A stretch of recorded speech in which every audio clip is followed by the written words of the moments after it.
আবু সাইদ হত্যায় জড়িত থাকার অভিযোগ উঠেছে রংপুরের বেগম রোকেয়া বিশ্ববিদ্যালয়ের এক শিক্ষক সহ 2 জনের বিরুদ্ধে। এ ঘটনায় মামলা হয়েছে, গঠন করা হয়েছে তদন্ত কমিটি। একান্ত সাক্ষাৎকারে এমনটাই জানিয়েছেন উপাচার্য অধ্যাপক ডক্টর শওকত আলী। বেগম রোকেয়া বিশ্ববিদ্যালয়ের শিক্ষার্থী আবু সাইদ হত্যার ঘটনায় গণিত বিভাগের সহযোগী অধ্যাপক মশিউর রহমান ও প্রক্টর অফিসের কর্মকর্তা রাফিউল হাসান রাসেলের বিরুদ্ধে জড়িত থাকার অভিযোগ উঠেছে। ইন্ডিপেন্ডেন্ট টেলিভিশনে দেওয়া সাক্ষাৎকারে বিশ্ববিদ্যালয়ের উপাচার্য অধ্যাপক ডক্টর শওকত আলী জানান, তাদের নামে হত্যা মামলা হয়েছে। একজন শিক্ষক আসে না ক্লাসে, যারা অফিসার আমাদের আসেন না, তাদের ব্যবস্থা অলরেডি আমরা আলোচনা করেছি, তাদের বিরুদ্ধে আমরা শোকজ করব। সে দপ্তরকে বলা হয়েছে আপনারা কে কে আসে না এটা আমাকে লিস্ট দেন। শিক্ষক কর্মকর্তা জড়িত প্রশ্নে তদন্ত কমিটি করেছে বিশ্ববিদ্যালয় কর্তৃপক্ষ। উপাচার্য বলেন, প্রমাণ পেলে দোষীদের বিরুদ্ধে ব্যবস্থা নেওয়া হবে। প্রশাসনের পক্ষ থেকে আইনানুগ ব্যবস্থা নেব। ডিপার্টমেন্টকে আমি বলে দিয়েছি, দপ্তরকে বলে দিয়েছি, আপনারা আপনাদের ডিপার্টমেন্টের মতামত জানান, আমরা সেই অনুযায়ী ব্যবস্থা নেব। কারণ আমি ভিসি হিসেবে স্বয়ং ডিপার্টমেন্টের নিতে পারি, তারা ওখান থেকে আমার কয়েকজনের সাথে কথা বলেছি, তারাও আমার সাথে কথা বলছে। আমি বললাম ঠিক আছে, আপনার ডিপার্টমেন্টের প্রচলিত নিয়মের মাধ্যমে আমার কাছে পাঠান, আমরা প্রশাসনিক অ্যাকশন নেব। 16 জুলাই রংপুরে বৈষম্য বিরোধী ছাত্র আন্দোলনে পুলিশের গুলিতে নিহত হন বেগম রোকেয়া বিশ্ববিদ্যালয়ের শিক্ষার্থী আবু সাইদ। Independent news. সাবেক প্রধানমন্ত্রী শেখ হাসিনার ছেলে সজীব ওয়াজেদ জয়, মেয়ে সাইমা ওয়াজেদ হোসেন পুতুল এবং বঙ্গবন্ধুর ছোট মেয়ে শেখ রেহানার ছেলে রাদওয়ান মুজিব সিদ্দিক ববির ব্যাংক হিসাব অবরুদ্ধ করার নির্দেশ দেওয়া হয়েছে।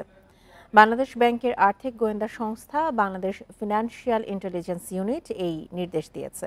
পাশাপাশি আওয়ামী লীগের গবেষণা cell centre for research and information CRI এবং CRI এর ইয়ং বাংলা প্রজেক্টের ব্যাংক হিসাবও অবরুদ্ধ করা হয়েছে।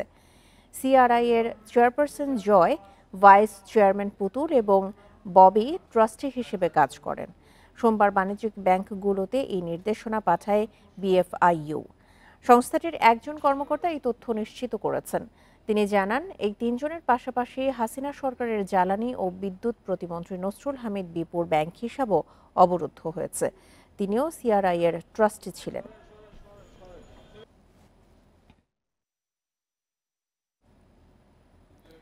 টাকায় কি না হয়, এই প্রবাদ বাক্যের বাস্তব উদাহরণ পিরোজপুরের মহিউদ্দিন মহারাজ। গত 1.5 দশকে তারা আর্থিক উত্থান রূপকথাকেও হার মানায়। টাকা দিয়ে পক্ষ বিপক্ষ প্রশাসন সবাইকে বাগিয়ে প্রথমে হন জেলা পরিষদ চেয়ারম্যান, পরে সংসদ সদস্য। তার বিপুল সম্পদের উৎসের হিসাব মেলাতে হয়রান এলাকাবাসী। অবশেষে মহারাজ পরিবারের ব্যাংক হিসাব তলব করেছেন গোয়েন্দারা। বিএনপির ছাত্র সংগঠনে রাজনীতির হাতে খড়ি। 1/11-র আগে কখনোই আওয়ামী লীগেই ছিলেন না। 2009 সালে নৌকার যাত্রী হয়ে পৌঁছে যান অর্থবিত্তের সুউচ্চ শিখরে। শেখ হাসিনা নৌকা দিছে, আবার ইলেকশন কিসের ইলেকশন? আর ইলেকশন যদি হয়, বুঝে নেবেন ইলেকশন কাকে বলে। দীর্ঘদিন যার সহকারী ছিলেন সেই আনোয়ার হোসেন মঞ্জুকে টপকে গত জানুয়ারির বিতর্কিত নির্বাচনে বনে যান পিরোজপুর 2 আসনের MP। এর আগে 2016 সালে টাকার জোরে জেলা পরিষদের চেয়ারম্যানও হন তিনি। ছোট ভাই মিরাজুল ইসলামকে বসান ভান্ডারিয়া উপজেলা চেয়ারম্যান পদে। টাকার বিনিময়ে যুবলীগ কেন্দ্রীয় কমিটির সদস্যপদ নেওয়ার অভিযোগ তার বিরুদ্ধে। সাবেক মন্ত্রী আনোয়ার হোসেন মঞ্জুর APS থাকাকালে ফুলে ফেপে উঠতে থাকে তার আর্থিক অবস্থা। মহারাজ মিরাজের নামে বেনামে মঠবাড়িয়া, ভান্ডারিয়া, কাউখালী ও পিরোজপুর সদরে সম্পদের পাহাড়। এলাকাবাসীর প্রশ্ন, এত কম সময়ে এত অর্থের উৎস কি? আমাদের টাকা শেষ হবে না, কিন্তু নদীর পানি শেষ হয়ে যাবে, আমাদের টাকা শেষ হবে, সেটা সে নিজের জনসম্মুখে ওইতে বক্তব্য সেটা বলছে। ভান্ডারিয়া দিয়া 200-র উপরে তারা ব্রিজ করছে। এক একটা ব্রিজ 2 কোটি, 2.5 কোটি, 5 কোটি এরকম বিভিন্ন দিয়া। সেখানে কিছু কিছু ব্রিজ আছে ওখানে দিয়ে শুধু মানে পাতি সিরিকাল এবং কুকুর ছাড়া কেউ হাঁটে না। মহারাজের মামলা হয়ে যেত, সেটা মানে গায়েবী মামলা হলেও হয়ে যেত আনোয়ার হোসেন মঞ্জুর লোকজনের বিরুদ্ধে। সবই তো টাকায় পারচেজ করছে। তার মেইন ক্ষমতাটা হলো টাকা। জলবায়ু প্রকল্পের ইকো পার্কের রিসোর্টে মহারাজ পরিবারের বসবাস। তার বিরুদ্ধে নৌপথে ভারতে চোরাচালান, অস্ত্র কেনাবেচা সহ মাদক কারবারির অভিযোগ, দুবাই সিঙ্গাপুরে স্বর্ণের কারবার, হাজার কোটি টাকা পাচারের অভিযোগ।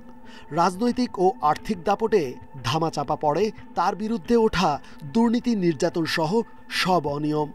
আওয়ামী লীগের লোকজন নিয়ে বিশাল বহর তৈরি করছে। বহর তৈরি করার পর সে এখন তো একাধিপত্য তৈরি হয়ে গেছে। একাধিপত্য তৈরি হয়ে যাওয়ার পর তার বিরুদ্ধে কথা বলার কোনো লোক আর তৈরি হয় না। মানুষ ভয়তে তাদেরকে কিছুই বলতে সাহস পায় না। মানুষ তারা মিথ্যা মামলা দিয়া মানুষকে এত হয়রানি করছে, যেভাবে হোক প্রশাসনকে কন্ট্যাক্ট করিয়া তারা তাদেরকে জেলে ঢুকাইছে। স্ত্রী সন্তান সহ মহিউদ্দিন মহারাজের ব্যক্তিগত ও ব্যবসায়িক ব্যাংক হিসাবের সব তথ্য তলব করেছে আর্থিক গোয়েন্দা সংস্থা। কোনো মামলাই হলো না, অনুসন্ধানও হলো না, দুদকের গোয়েন্দা তথ্য দিয়ে এটা ব্যবস্থা নেওয়া উচিত ছিল। এক্ষেত্রে দুদকেরও ব্যর্থতা দেখছি। আবার রাজনৈতিক দল, যে দল থেকে তিনি এমপি হয়েছিলেন, তারা কি করে এই ধরনের মানুষকে এমপি বানালেন, নমিনেশন দিলেন। 5 আগস্টের পর আত্মগোপনে চলে যাওয়া মহারাজ ও মিরাজের সঙ্গে বারবার যোগাযোগের চেষ্টা করেও সাড়া পাওয়া যায়নি। রেজওয়ানুল হক, ইন্ডিপেন্ডেন্ট নিউজ, ঢাকা। ইসলামী ব্যাংক দখলের মাস্টারমাইন্ড ছিলেন সাবেক প্রধানমন্ত্রী শেখ হাসিনার শীর্ষ 2 কর্মকর্তা, মুখ্য সচিব আবুল কালাম আজাদ ও সামরিক সচিব মিয়া মোহাম্মদ জয়নুল আবেদিন। তাদের নির্দেশে এস আলমকে সহযোগিতা করেন ডিজিএফআই এর তৎকালীন শীর্ষ 2 কর্মকর্তা। একথা জানান ব্যাংকটির সাবেক ব্যবস্থাপনা পরিচালক ও সেই সময়ে নিয়োগ পাওয়া 2 পরিচালক। চট্টগ্রামের বিতর্কিত ব্যবসায়ী এস আলম ইসলামী ব্যাংক দখল করেন 2017 সালের 5 জানুয়ারি। তবে এই প্রক্রিয়া শুরু হয় 2016 সাল থেকেই। অনুসন্ধানে উঠে এসেছে প্রধানমন্ত্রীর কার্যালয় থেকে আসে ব্যাংক দখলের যাবতীয় নির্দেশনা। 2016 সালের মে মাসে ইসলামী ব্যাংকের পরিচালক হন চট্টগ্রাম বিশ্ববিদ্যালয়ের অধ্যাপক সৈয়দ আহসানুল আলম। তিনি জানান, নিয়োগের জন্য ডিজিএফআই এর এক কর্মকর্তা তার জীবন বৃত্তান্ত নেন। এরপর তাকে ডাকা হয় প্রধানমন্ত্রীর কার্যালয়ে। সেখানে তাকে তার করণীয় জানান তৎকালীন মুখ্য সচিব আবুল কালাম আজাদ। আকবর আমার সঙ্গে যেহেতু খারাপ ব্যাপার করেনি, আমাকে বললো যে পারভেজ ভাই দেখেন, আমি ডিজিএফআই ছেড়ে চলে আসছি, কিন্তু সব ঝামেলাগুলো আমার মাথার উপরে। এখন উপর থেকে আমাকে বলা হয়েছে আপনাকে পদত্যাগ করানো। অধ্যাপক আহসানুলের কিছুদিন পর ইসলামী ব্যাংকের পরিচালনা পর্ষদে নিয়োগ পান সাবেক সেনা কর্মকর্তা আব্দুল মতিন। তার নিয়োগ এস আলমের প্যারাডাইজ ইন্টারন্যাশনাল কোম্পানির প্রতিনিধি হিসেবে। তার নিয়োগ তদারকি করেন শেখ হাসিনার তৎকালীন সামরিক সচিব প্রয়াত মিয়া মোহাম্মদ জয়নুল আবেদিন। আব্দুল মতিন জানান, ব্যাংকের বিভিন্ন বিষয়ে মুখ্য সচিব আবুল কালাম আজাদের সঙ্গে একাধিকবার বৈঠক হয় তার। পরবর্তীতে যে ঘটনাটা ঘটছে সেখানে ডিজিএফআই ইনভলভ হয়। তার আগে কিন্তু কোনো হয় না। এটা হচ্ছে পিএম এর অফিস থেকে জয়নুল আবেদিন, সে সম্ভবত এস আলমের আত্মীয়, একই এলাকার, মানে কাছাকাছি তো তার মাধ্যমে আমার কাছে অ্যাপ্রোচ করে। ধীরে ধীরে ইসলামী ব্যাংকের বোর্ডে সরকার ও এস আলমের প্রতিনিধি আরও বাড়ে। এরপর আসে 4 জানুয়ারি, যে রাতে ব্যাংকটির এমডি সহ বোর্ডের একাধিক সদস্যকে পদত্যাগে বাধ্য করেন ডিজিএফআই কর্মকর্তারা। পরদিন হোটেল রেডিসনে বসে বোর্ড সভা। সেখানে উপস্থিত ছিলেন ডিজিএফআই এর বিভিন্ন পর্যায়ের 8 থেকে 10 কর্মকর্তা। যে কাগজে সই করে আমি রিজাইন করেছি, এটা ইসলামী ব্যাংকের প্যাড হিসেবে তৈরি করা হয়েছে, কিন্তু এটা ইসলামী ব্যাংক, এটা একটা ফেক কাগজ ছিল। হুকুম পালন করা ডিজিএফআই কর্মকর্তাদের পরিচয় নিশ্চিত হতেই ইসলামী ব্যাংকের তৎকালীন 3 পরিচালকের সঙ্গে কথা হয় ইন্ডিপেন্ডেন্ট টেলিভিশনের। তারা জানান, ব্যাংক দখলে অগ্রণী ভূমিকা রাখেন ডিজিএফআইয়ের তৎকালীন মহাপরিচালক লেফটেন্যান্ট জেনারেল আকবর হোসেন ও পরিচালক ব্রিগেডিয়ার জেনারেল AKM আমিনুল হক। Ruhul Amin, independent news, Dhaka. নির্মাণের 1 বছর যেতে না যেতেই দেবে গেছে সাতক্ষীরা খুলনা মহাসড়ক। শত কোটি টাকার মহাসড়কের পিচ উঠে তৈরি হয়েছে খানাখন্দ। এতে ভোগান্তিতে পড়তে হচ্ছে যানবাহনের যাত্রী ও চালকেরা। এছাড়া প্রায়ই ঘটছে দুর্ঘটনা। বেহাল রাস্তার জন্য ঠিকাদারের বিরুদ্ধে ব্যবস্থা নেওয়ার দাবি স্থানীয়দের। খুলনা বিভাগের অন্যতম ব্যস্ত সড়ক সাতক্ষীরা খুলনা মহাসড়ক। প্রতিদিন ভোমরা স্থলবন্দর দিয়ে শত শত ট্রাক যাতায়াত করে এ মহাসড়ক দিয়ে। মহাসড়কটির নির্মাণ কাজ শেষ হয় 2021 সালের মার্চে। 6 মাস যেতে না যেতেই রাস্তার অনেক জায়গায় দেখা দেয় খানাখন্দ। কোথাও কোথাও সড়ক দেবে তৈরি হয়েছে দুর্ঘটনার ঝুঁকি। নগদে 0 পয়েন্ট যে রাস্তাটা খারাপ, ওখানে গাড়ি ডেলি 3টে 4টে 5টা অ্যাক্সিডেন্ট হচ্ছে। 2 দিন পর পর এইভাবে তারা পুটিং করে অনিয়ম দুর্নীতির মধ্যে দিয়ে এই রাস্তাটা সংস্কার করতেছে। সড়কের নির্মাণ কাজে অনিয়মের অভিযোগ তুলেছেন স্থানীয়রা। এজন্য ঠিকাদার প্রতিষ্ঠান বাগেরহাটের মেসার্স মুজাহার এন্টারপ্রাইজকে দায়ী করেছেন তারা। অভিযোগ আছে সাবেক প্রধানমন্ত্রী শেখ হাসিনার চাচাতো ভাই শেখ হেলালকে কমিশন দিতে হতো ঠিকাদারকে।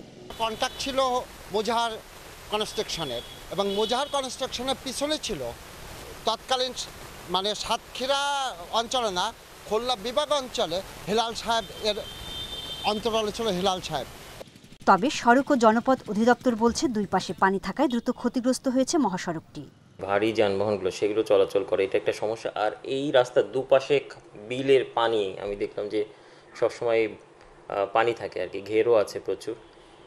আর দেখা যাচ্ছে যে এই দুটা কারণ, আরেকটা হচ্ছে যে এই বছর প্রচুর ভারী বৃষ্টিপাত হয়েছে, তো সেই সব মিলাই আসলে এই রাস্তাটার অবস্থা কিছুটা খারাপ হয়ে গেছে আর কি। সাতক্ষীরা খুলনা মহাসড়কের সাতক্ষীরা চুকনগর অংশের 30 কিলোমিটার নির্মাণে খরচ হয়েছে 109 কোটি টাকা। Independent news. 24 ঘন্টায় ডেঙ্গুতে 5 জনের মৃত্যু হয়েছে। এ নিয়ে এই বছর ডেঙ্গুতে প্রাণহানির সংখ্যা বেড়ে দাঁড়ালো 163 জনে। সোমবার স্বাস্থ্য অধিদপ্তর থেকে পাঠানো বিজ্ঞপ্তিতে এই তথ্য জানানো হয়েছে। এতে আরও বলা হয়, 24 ঘন্টায় ডেঙ্গুতে আক্রান্ত হয়ে 1152 জন হাসপাতালে ভর্তি হয়েছে। এর মধ্যে ঢাকা উত্তর সিটি কর্পোরেশনে 252 জন এবং ঢাকা দক্ষিণ সিটিতে 187 জন। তবে ঢাকার বাইরে কেবল চট্টগ্রাম বিভাগেই 233 জন রয়েছে। এ সময়ের মধ্যে সবচেয়ে কম আক্রান্ত হয়েছে ময়মনসিংহ বিভাগে, মাত্র 27 জন। ডেঙ্গু আক্রান্তদের মধ্যে 65.8% পুরুষ এবং 34.2% নারী। 24 ঘন্টায় হাসপাতাল থেকে ছাড়পত্র পেয়েছেন 982 জন।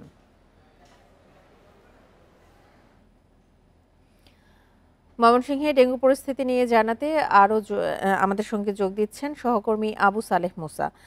মুসা, ময়মনসিংহের ডেঙ্গু পরিস্থিতির অবস্থা কেমন দেখতে পাচ্ছেন? হাসপাতালগুলোতে কি অবস্থা, আর চিকিৎসকরা এই সময় কি পরামর্শ দিচ্ছেন? দেখুন, ময়মনসিংহ মেডিকেল কলেজ হাসপাতালে ডেঙ্গু রোগীর সংখ্যা কিন্তু অনেকটাই বেড়ে গেছে, যার কারণে কিন্তু হাসপাতাল কর্তৃপক্ষ কিন্তু এখানে আলাদা একটি আইসোলেশন ওয়ার্ড স্থাপন করেছেন। আপনাকে যদি একটু দেখাতে চাই যে এখানে কিন্তু 32 জন রোগী কিন্তু এই মুহূর্তে ভর্তি রয়েছে এবং গত 24 ঘন্টায় কিন্তু 2 জন রোগীর মৃত্যু হয়েছে। এবং আমরা চিকিৎসকদের সাথে কথা বলেছি, তারা যেটি জানিয়েছেন যে আসলে এই 2 জন রোগী কিন্তু আসলে সিরিয়াস অবস্থায় কিন্তু এখানে আসে, ভর্তি হয় এবং তাদের 2 জনের শরীরে অন্য ধরনের মারাত্মক ডিজিজ থাকার কারণে কিন্তু তাদের পরিস্থিতি অনেকটাই খারাপের দিকে চলে যায় এবং চিকিৎসকরা কিন্তু আসলে তারা চিকিৎসার ব্যবস্থা নেওয়ার পরেও কিন্তু তারা কিন্তু মৃত্যুবরণ করে। এবং গতকালকে পর্যন্ত কিন্তু 32 জন রোগী এখানে ভর্তি রয়েছেন, তার মধ্যে 26 জন পুরুষ এবং 5 জন নারী, 1 জন শিশু রয়েছেন। এবং গতকালকে কিন্তু নতুন করে কিন্তু আরো 12 জন রোগী ভর্তি হয়েছেন এবং 20 জন রোগী কিন্তু এখান থেকে চিকিৎসা নিয়ে কিন্তু সুস্থ হয়ে বাড়ি ফিরে গেছেন। এবং আমরা যেটি দেখেছি যে আসলে এখানে যারা ভর্তি রয়েছেন, রোগী যারা ভর্তি রয়েছেন, এখানে বেশিরভাগ রোগী কিন্তু ময়মনসিংহের বাইরে থেকে এখানে এসেছেন, তাদের বাড়িও কিন্তু ময়মনসিংহের বাইরে, তারা এখানে চিকিৎসা নেওয়ার জন্যই শুধু এখানে ভর্তি হয়েছেন। ময়মনসিংহের 2-3 জন রোগী রয়েছে যাদের বাড়ি ময়মনসিংহ এবং রোগীরা যেটি জানিয়েছেন যে বেশিরভাগ রোগী কিন্তু তাদের কর্মের প্রয়োজনে ঢাকায় অবস্থান করছিলেন এবং সেখান থেকেই তারা ডেঙ্গু আক্রান্ত হন। ডেঙ্গু আক্রান্ত হওয়ার পরে তারা ময়মনসিংহ মেডিকেল কলেজ হাসপাতালে চিকিৎসা নিচ্ছেন এবং এই মুহূর্তে যারা চিকিৎসা নিচ্ছেন তাদের যে 32 জন রোগী রয়েছে, সেই 32 জন রোগীর মধ্যে কিন্তু বেশিরভাগ রোগীরই অবস্থা ভালো বলে চিকিৎসকরা জানিয়েছেন। এই মুহূর্তে সিরিয়াস কোনো রোগী কিন্তু এই মুহূর্তে নেই। তবে যেটি চিকিৎসকরা জানিয়েছেন যে আসলে রোগীর সংখ্যা বেড়ে যাওয়ার কারণে কিন্তু তাদের জন্য এই আলাদা ওয়ার্ডটি স্থাপন করা হয়েছে এবং এই আলাদা ওয়ার্ড স্থাপন করার ফলে কিন্তু তাদেরকে চিকিৎসা সেবার যে আরো বাড়তি সুবিধা দেয়া যাচ্ছে এবং শুধুমাত্র এই ওয়ার্ডটিতে কিন্তু ডেঙ্গু রোগীরাই রয়েছেন, তাদের জন্য এই আইসোলেশন ওয়ার্ডটি করা হয়েছে। এবং হাসপাতাল কর্তৃপক্ষ যেটি আমাদেরকে জানিয়েছেন যে ডেঙ্গু রোগীদের আরও তাদের প্রস্তুতি রয়েছে, যদি রোগীর সংখ্যা আরও বেড়ে যায় সেক্ষেত্রে কিন্তু তাদের সেই প্রস্তুতি, চিকিৎসা দেওয়ার যে প্রস্তুতি সেটি কিন্তু রয়েছে এবং চিকিৎসকরা জানিয়েছেন যে সামনে আগামী 1 মাস পর্যন্ত কিন্তু এই ডেঙ্গু রোগীদের যে ভিড়, ডেঙ্গু বাড়তির যে দিকে যাচ্ছে সেটি কিন্তু আরো 1 মাস পর্যন্ত অব্যাহত থাকতে পারে এবং সেই লক্ষ্য নিয়ে কিন্তু হাসপাতাল কর্তৃপক্ষ তাদের যে প্রস্তুতি সেটি রেখেছেন এবং তারা যেটি বলছেন যে তারা রোগীর সংখ্যা, রোগীর যে বাড়তি রোগীর চাপ সামাল দিতেও কিন্তু তারা মুসা, আমরাও আশা করি ডেঙ্গুর সংক্রমণ ধীরে ধীরে কমে আসুক এবং সব বিভাগ, শুধু ময়মনসিংহই না সারা দেশেই যত রোগী আছে তারা যেন দ্রুত চিকিৎসা সেবা পেয়ে বাড়ি ফিরে আসেন। আপনাকে অসংখ্য ধন্যবাদ। আজ থেকে সারা দেশের সুপার শপে পলিথিন ব্যাগ ব্যবহার নিষিদ্ধ। সরেজমিনে তদারকিতে প্রশাসনের সাথে মাঠের শিক্ষার্থীরা। 22 বছরেও পলিথিনের নিষেধাজ্ঞা কার্যকর না হওয়ায় কঠোর অবস্থানে অন্তর্বর্তী সরকার। বিকল্প হিসেবে পাট ও কাপড়ের ব্যাগ ব্যবহারের পরামর্শ দিচ্ছেন পরিবেশবিদরা। পচনশীল ও তরল পণ্য বহনে পানিরোধক ব্যাগ বাজারজাতের তাগিদ তাদের। মুদি দোকান থেকে কাঁচা বাজার, মাছ, মাংস, শাকসবজি, ফল সবখানেই বিক্রির পর পলিথিন ব্যাগে দেয়া হচ্ছে পণ্য। বাদ নেই সুপার শপগুলো। পলিথিনে সয়লাভ পুরো বাজার ব্যবস্থা। 2002 সালে 1 মার্চ পলিথিন নিষিদ্ধ করা হলেও তা কার্যকরে ছিল না কোনো উদ্যোগ। এবার পরিবেশের জন্য ক্ষতিকর এসব ব্যাগের ব্যবহার বন্ধে কঠোর অবস্থানে অন্তর্বর্তী সরকার। তবে পলিথিন ব্যাগের বিকল্প কি? এক্ষেত্রে পাট ও কাপড়ের ব্যাগের ব্যবহার বাড়ানোর উপর জোর দিচ্ছেন পরিবেশবিদরা। কাগজের ঠোঙাও হতে পারে হালকা ও শুকনো পণ্য বহনে বিকল্প। পলিথিনের বিকল্প হিসাবে পরিবেশ বান্ধব, পচনশীল পাট, কাপড়, কাগজ কিংবা অন্য কোনো ম্যাটেরিয়াল দিয়ে তৈরি ব্যাগ সহজলভ্য করতে হবে। মানুষ যাতে চাইলেই এটি নাগালের ভিতরে পায় সেই ব্যবস্থা করতে হবে। তবে তরল ও পচনশীল পণ্যের ক্ষেত্রে প্রয়োজন হবে পানি নিরোধক ব্যাগ। এ বিষয়ে নতুন উদ্যোক্তারা এগিয়ে এলে রয়েছে সফলতার সম্ভাবনা। যারা বোতলজাত কিনেন সেইগুলা কিভাবে সেটা ব্যবহার করলো, সেগুলা পরবর্তীতে কিভাবে রিসাইকেল করব, কিভাবে সংগ্রহ করব, তৈলের যে বিষয়টা আছে, যারা খোলা বাজার থেকে কিনেন তারা কিন্তু তার আগের যে পাত্রটা সেটা ব্যবহার করতে পারেন। পরিবেশ বাঁচাও আন্দোলন বাপার তথ্য, শুধু ঢাকাতেই প্রতিদিন প্রায় 2 কোটি পলিথিন ব্যাগ ব্যবহার হচ্ছে। আর দেশে সরকার হিসেবে প্রতিদিন প্লাস্টিক বর্জ্য হচ্ছে 24,000 টন। আল আমিন হোসেন, ইন্ডিপেন্ডেন্ট নিউজ, ঢাকা। সেনাবাহিনীর পাশাপাশি বিমান ও নৌবাহিনীর কমিশনপ্রাপ্ত অফিসারদেরও এখন থেকে নির্বাহী ম্যাজিস্ট্রেট হিসেবে দায়িত্ব পালন করার ক্ষমতা দেওয়া হয়েছে। জনপ্রশাসন মন্ত্রণালয় আগের প্রজ্ঞাপন সংশোধন করে নতুন এই সিদ্ধান্ত জানিয়েছে। আইনশৃঙ্খলা পরিস্থিতি নিয়ন্ত্রণে এর আগে 17 সেপ্টেম্বর এক প্রজ্ঞাপনের মাধ্যমে সেনাবাহিনীর কমিশনপ্রাপ্ত কর্মকর্তাদের 60 দিনের জন্য নির্বাহী ম্যাজিস্ট্রেটের ক্ষমতা দেয় সরকার। এখন সংশোধিত প্রজ্ঞাপনে জানানো হয়েছে এই ক্ষমতা সশস্ত্র বাহিনীর কমিশনপ্রাপ্ত সব অফিসারকে দেয়া হয়েছে।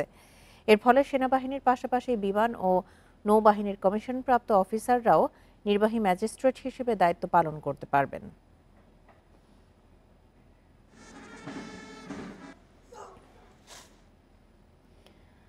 অবশেষে 2 উপদেষ্টার আশ্বাসে প্রধান উপদেষ্টার বাসভবন যমুনার সামনে থেকে অবস্থান প্রত্যাহার করেছেন চাকরিতে 35 বছর বয়সের দাবিতে আন্দোলনরত শিক্ষার্থীরা। তারা জানান, মঙ্গলবার বিষয়টি নিয়ে জনপ্রশাসন সংস্কার কমিশনের প্রধানের সাথে আলোচনায় বসবেন তাদের একটি প্রতিনিধি দল। তবে যমুনার সামনে থেকে সরে গেলেও শাহবাগে অবস্থান নেবেন তারা। সরকারি চাকরিতে আবেদনের বয়স সীমা 35 বছর করার দাবিতে দীর্ঘ 1 যুগ ধরে আন্দোলন চলছে। এ বিষয়ে মন্ত্রিপরিষদ বিভাগে আবেদন করলেও কোনো সিদ্ধান্ত পাওয়া যায়নি। সোমবার সকালে আবারও শাহবাগে সমাবেশ শেষে দুপুর 1:30টার দিকে প্রধান উপদেষ্টার বাসভবন যমুনার সামনে অবস্থান নেন আন্দোলনকারীরা। এক পর্যায়ে তাদের ছত্রভঙ্গ করতে টিয়ার শেল ও সানগ্রেনেড ছুড়ে পুলিশ। এ সময় আহত হন বেশ কয়েকজন। এই ঘটনার পর আরো তীব্র হয় আন্দোলন। চাকরিতে প্রবেশের বয়সসীমা 35 করার প্রজ্ঞাপন না নিয়ে অবস্থান ছাড়বেন না বলে ঘোষণা দেন শিক্ষার্থীরা। তারা সশস্ত্র আক্রমণ করে অনেককে বেধড়ক লাঠিচার্জ করে এবং টিয়ার সেল নিক্ষেপ করে। আমাদের দেয়ালে পিঠ থেকে গিয়েছে। আমরা আমাদের রাষ্ট্রের অভিভাবকের কাছে এসেছি, আমরা তার সঙ্গে দেখা করে শুধুমাত্র আমাদের প্রজ্ঞাপন দিবে, আমরা ঘরে চলে যাব। এখানে মরতেও রাজি আছি, তবুও আমরা আজকের দিনের মধ্যে এই 35-এর বাস্তবায়ন করিয়েই যাব। আমরা 30-এর শৃঙ্খল আমরা মানি না, আমরা 35 বাস্তবায়ন করব। এদিকে আন্দোলনকারীদের দাবির মুখে আলোচনার জন্য সোমবার দুপুর 2টার দিকে 4 জনের একটি প্রতিনিধি দলকে ডাকা হয় প্রধান উপদেষ্টার বাসভবনে। প্রস্তাব দেয়া হয় টিএসসির সাথে মতবিনিময়ের। তবে প্রধান উপদেষ্টা মোহাম্মদ ইউনূস ছাড়া অন্য কারোর সাথে আলোচনায় বসতে রাজি নয় বলে জানায় আন্দোলনকারীরা। বর্তমান অন্তর্বর্তীকালীন সরকারের প্রধান উপদেষ্টা ডক্টর ইউনূস স্যার, আমরা ওনার সাথে সাক্ষাৎ করতে চাই। উনি যদি বলেন দাবি যৌক্তিক, আমরা অবশ্যই এখান থেকে খুব দ্রুতই চলে যাব। আমাদের কোনো দাবি থাকবে না। লাশের কাফনের কাপড় পরে লাশ হয়ে এখানে থাকবো, যদি আপনারা গুলি করবেন, তবু এই রাস্তা আমরা ছাড়বো না। প্রায় 3 শতাধিক শিক্ষার্থী এ আন্দোলন করছেন। এ সময় চারদিকে পর্যাপ্ত পুলিশ ও সেনাবাহিনীর সদস্যরা অবস্থান নেন। জাহিদুল ইসলাম, ইন্ডিপেন্ডেন্ট নিউজ, ঢাকা। নারায়ণগঞ্জের সিদ্ধিরগঞ্জে 2 তরুণের মরদেহ উদ্ধার করেছে পুলিশ। রাতে সিদ্ধিরগঞ্জে মেজমেজি দক্ষিণপাড়া এলাকার একটি বালুর মাঠ থেকে 2 জনের মরদেহ উদ্ধার করা হয়। নিহত তরুণের নাম শফিকুল ইসলাম, তবে নিহত তরুণের নাম পরিচয় পাওয়া যায়নি। পুলিশ জানায় স্থানীয়রা মরদেহ দুটি পড়ে থাকতে দেখে পুলিশে খবর দেয়। পরে ঘটনাস্থলে এসে মরদেহ দুটি উদ্ধার করে ময়নাতদন্তের জন্য নারায়ণগঞ্জ জেনারেল হাসপাতালের মর্গে পাঠানো হয়। মানবদেহের পাশে একটি বোতল পাওয়া গেছে। এছাড়া নিহত তরুণের আঁচল থেকে একটি চিরকুট উদ্ধার করা হয়েছে। প্রাথমিকভাবে আত্মহত্যার ধারণা করছে পুলিশ।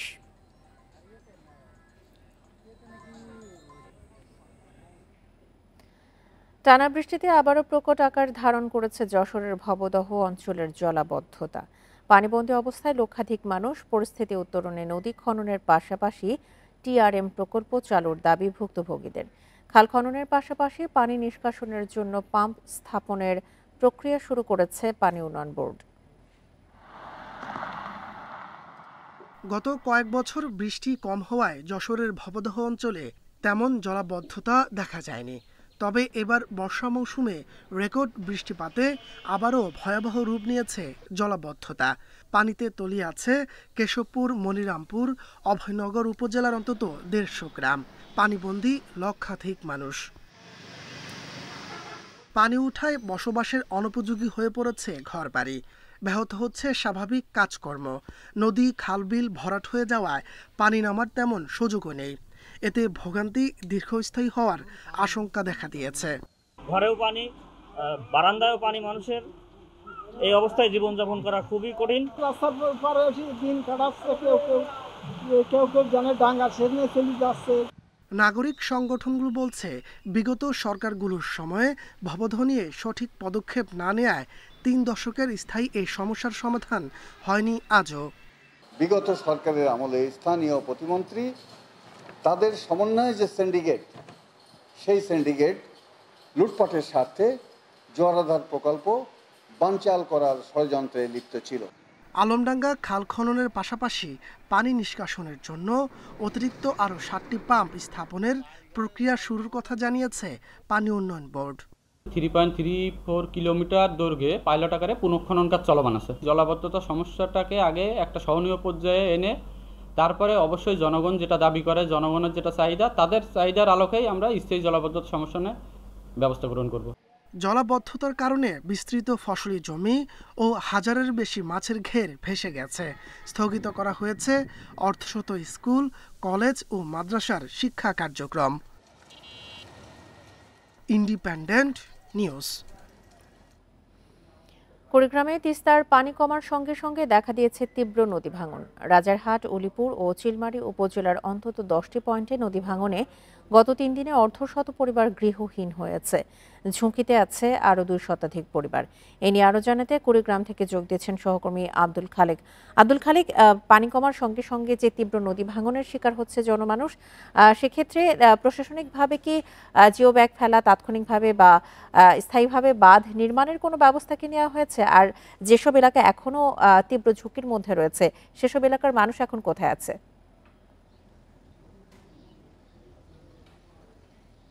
যে আপনি যেমনটি বলছিলেন যে গত কয়েকদিন ধরে কিন্তু ভারী বৃষ্টিপাত এবং উজানের যে ঢল সেটির কারণে কিন্তু কুড়িগ্রামের সবকটি নদ নদীর পানি বৃদ্ধি পেয়েছিল এবং তিস্তা নদীর পানি এক পর্যায়ে বিপদসীমার উপর দিয়ে প্রবাহিত হচ্ছিল। তবে গতকাল থেকে কিন্তু পানি কমছে এবং এখন তিস্তা নদীর পানি বিপদসীমার 33 সেন্টিমিটার নিচে রয়েছে এবং অন্যান্য নদ নদীর পানিও কিন্তু কমছে। তবে পানি কমার হার কিন্তু অত্যন্ত কম, ধীর গতিতে পানি নামছে।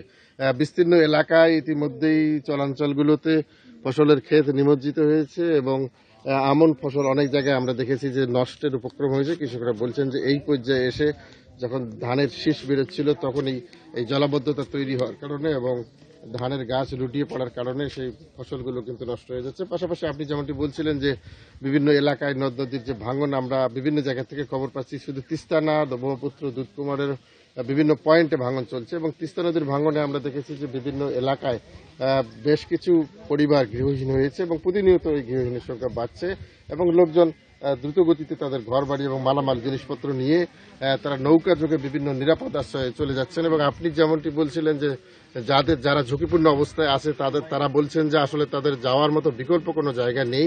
তারা আপাতত বন্যা নিয়ন্ত্রণ বাঁধ, উঁচু রাস্তা বা স্কুলের মাঠে গিয়ে আশ্রয় নিচ্ছেন বা অস্থায়ীভাবে কারো কাছে জায়গা নিয়ে তারা কোনো মতে মাথা গুঁজে আছেন এবং পরবর্তী সময়ে তারা আসলে যেটি চান, রিলিফ বা শুকনো খাবার যেমন বিভিন্ন জায়গায় বিতরণ হচ্ছে, তারা কিন্তু সেটি চান না। তারা পুনর্বাসনের সুযোগ চান এবং এই মুহূর্তে তাদের অর্থ সহায়তা দরকার, নৌকা ভাড়া এবং অন্যান্য যে খরচগুলো সেটি দরকার এবং পরবর্তী সময়ে তাদের পুনর্বাসনের জন্য টিন, ঢেউটিন, অর্থ সহ বিভিন্ন সহায়তা তারা চাচ্ছেন। পানি উন্নয়ন বোর্ডের সাথে আমরা এই ব্যাপারে কথা বলেছি। তারা যেটি জানিয়েছেন যে যেখানে স্কুল বা সরকারি স্থাপনা রয়েছে যেমন বন্যা নিয়ন্ত্রণ বাঁধ, স্কুল, বাজার, সেই জায়গাগুলোতে তারা জিও ব্যাগ ফেলে ভাঙন প্রতিরোধের চেষ্টা করছেন। তবে শুধুমাত্র আবাদি জমি যেখানে রয়েছে এবং চর এলাকা রয়েছে সেখানে কিন্তু তাদের কোনো এই ধরনের কোনো কার্যক্রম নেই এবং অর্থ বরাদ্দও তারা এই ব্যাপারে পাচ্ছেন না। ফলে অনেকটা হাত গুটিয়ে বসে আছেন এবং এই অবস্থায় যে বন্যা দুর্গত এবং যারা ভাঙন কবলিত মানুষ তারা কিন্তু অনেক কষ্টে রয়েছেন আমরা দেখতে পেয়েছি বিভিন্ন এলাকায়। নদী ভাঙনের সবশেষ তথ্য নিয়ে কুড়িগ্রাম থেকে জানাচ্ছিলেন আমাদের সহকর্মী আব্দুল খালেক। খুলনায় চলছে সনাতন ধর্মাবলম্বীদের সর্ববৃহৎ ধর্মীয় উৎসব দুর্গাপূজার প্রস্তুতি। মন্দির মণ্ডপে সাজ রব। শান্তিপূর্ণ পরিবেশে উৎসব সফল করতে কাজ করছে পূজা কমিটি ও স্থানীয় প্রশাসন। শরতের শুভ্র আকাশ দিচ্ছে দেবী দুর্গার আগমনী বার্তা। আগামী 2 অক্টোবর মহালয়ার মধ্য দিয়ে শুরু হবে দেবী পক্ষের, 8 অক্টোবর বোধনের মধ্য দিয়ে শুরু হবে দেবীর আরাধনা, চলবে 12 অক্টোবর পর্যন্ত। পূজা উপলক্ষে প্রস্তুতি চলছে মন্দিরগুলোতে, চলছে প্রতিমা তৈরি, সাজসজ্জা ও পরিষ্কার পরিচ্ছন্নতার কাজ। মাটির কাজ শেষ করে রঙের কাজ শুরু করছি, আর পূজার বেশ কয়েকদিন বাকি আছে। রঙের কাজ প্রায় মাঝামাঝি হয়ে গেছে আমাদের। রঙের কাজ চলতেছে, সবের আড়ম্বরের সমস্ত কাজবাজ চলতেছে, সবকিছু ভালোভাবেই হচ্ছে। পূজা উদযাপন পরিষদের নেতারা বলছেন পূজায় দেশ ও জাতির মঙ্গল কামনায় প্রার্থনা করা হবে। এবার প্রাকৃতিক দুর্যোগের কারণে পূজায় আড়ম্বর কম হবে বলেও জানান তারা। দেশে ভয়াবহ বন্যাও একটা অবস্থা, ব্যবসা বাণিজ্য মানুষের নাই, এই সব কিছু একটা অস্থিরতা নিয়ে উৎসবটা হয়তো সেইভাবে হবে না, কিন্তু মায়ের পূজাটা হবে। উৎসবকে ঘিরে আইন শৃঙ্খলা নিয়ন্ত্রণে সচেষ্ট রয়েছে প্রশাসন। প্রতিটি পূজা মণ্ডপ আনা হচ্ছে সিসি ক্যামেরার আওতায়। আমাদের নিরাপত্তা রক্ষার সাথে যারা সম্পৃক্ত তারা সবগুলোই নজরে রেখেছে এবং আমরা সর্বোচ্চ এটার প্রতি অগ্রাধিকার দিচ্ছি যাতে নিরাপত্তা নিশ্চিত রাখা হয়। খুলনা বিভাগে এবছর 4844টি মন্দিরে দুর্গাপূজা অনুষ্ঠিত হবে, যা গত বছরের তুলনায় 321টি কম। Independent news. সিলেট নগরীতে অবৈধভাবে গড়ে উঠেছে 50টি সিএনজি অটোরিকশা স্ট্যান্ড। এসব স্ট্যান্ডের কারণে নগরীতে তৈরি হচ্ছে যানজট। এতে ভোগান্তি পোহাতে হচ্ছে নগরবাসীকে। 12 সেপ্টেম্বর সিএনজি অটোরিকশা পার্কিং নিয়ে কথা কাটাকাটির জেরে সিলেট সিটি সুপারমার্কেটের ব্যবসায়ীদের সঙ্গে সংঘর্ষ হয় অটোরিকশা চালকদের। আহত হন অন্তত 20 জন, ভাঙচুর করা হয় 10টি গাড়ি। বন্দরবাজার, চৌহাট্টা, আম্বরখানা সহ নগরীর অন্তত 50টি জায়গায় অবৈধ অটোরিকশার স্ট্যান্ড গড়ে উঠেছে। স্থানীয়দের অভিযোগ, নিবন্ধনহীন অটোরিকশা চলাচল ও যেখানে সেখানে পার্কিংয়ের কারণে তৈরি হচ্ছে যানজট, ঘটছে দুর্ঘটনা। পার্কিং নাই আপনার, যা তারা যে গাড়ি খাড়া করতো একদিকে, একটা সাইড নাই, প্রতি 2 কিলোমিটার দূর দূর নিয়মিত গাড়ি স্টপেজ দিত। সিএনজির দরকার হইলো ওখানে যাইয়া সে সিএনজি ভাড়া করবে বা রিজার্ভ নিলেও রিজার্ভ নিয়ে যাবে, নির্ধারিত থাকুক, এটা আমিও চাই। জেলায় বৈধ সিএনজি অটোরিকশার সংখ্যা 19,000 আর নিবন্ধনহীন অটোরিকশা আছে 30,000-এর মতো। অরিজিনাল যে চালকগুলো আছে আপনার, তারা কিন্তু খুব বিভ্রান্তির মাঝে পড়ে। আপনার তার লাইসেন্স আছে, তার কাগজপত্র ঠিক আছে, আপ টু ডেট সব কিছু ঠিক আছে, কিন্তু অরিজিনাল যে ড্রাইভারগুলো এগুলো মামলা খায়। আমরা খুব ভুক্তভোগী হয়েছি, ইদানিং একটু ঝামেলা হয়েছে বন্দর বাজার এই বিভিন্ন পার্কিংয়ের কারণে। অবৈধ স্ট্যান্ড উচ্ছেদ ও নিবন্ধনহীন অটোরিকশার বিষয়ে আইনি ব্যবস্থা নেওয়ার কথা জানিয়েছে প্রশাসন। এন্ট্রি পয়েন্টগুলোতে এইগুলো কঠোরভাবে নিয়ন্ত্রণ করা হবে এবং তাদেরকে কালার কোডেড ভিন্ন করে দেওয়া হচ্ছে। যেগুলো মেট্রো এলাকা চলবে তাদেরকে এক কালার থাকবে, আর যারা মেট্রো এলাকার বাইরে থাকবে তাহলে সহজে আইডেন্টিফাই করা যাবে যে কোন সিএনজিটা শহরের বাইরে থেকে এসেছে। এই অবৈধ যানবাহন, অবৈধ সিএনজি, ব্যাটারিজাত রিক্সা এগুলি এই শহর থেকে যাতে না চলে সেজন্য আমরা অলরেডি সিটি কর্পোরেশনের মাধ্যমে প্রচার প্রচারণা চালিয়েছি। নগরীর পরিবহন খাতে শৃঙ্খলা ফেরাতে সিটি কর্পোরেশন, বিআরটিএ ও ট্রাফিক বিভাগের সমন্বিত উদ্যোগের প্রয়োজন দেখছেন সংশ্লিষ্টরা। Independent news. আর এই ছিল এখনকার মতো ইন্ডিপেন্ডেন্ট সংবাদে। ইন্ডিপেন্ডেন্ট টেলিভিশনের সব খবর আরও বিস্তারিত জানতে চোখ রাখুন ফেসবুক, ইউটিউব এবং এক্সে। ধন্যবাদ সবাইকে। আমন্ত্রণ পরের আয়োজন।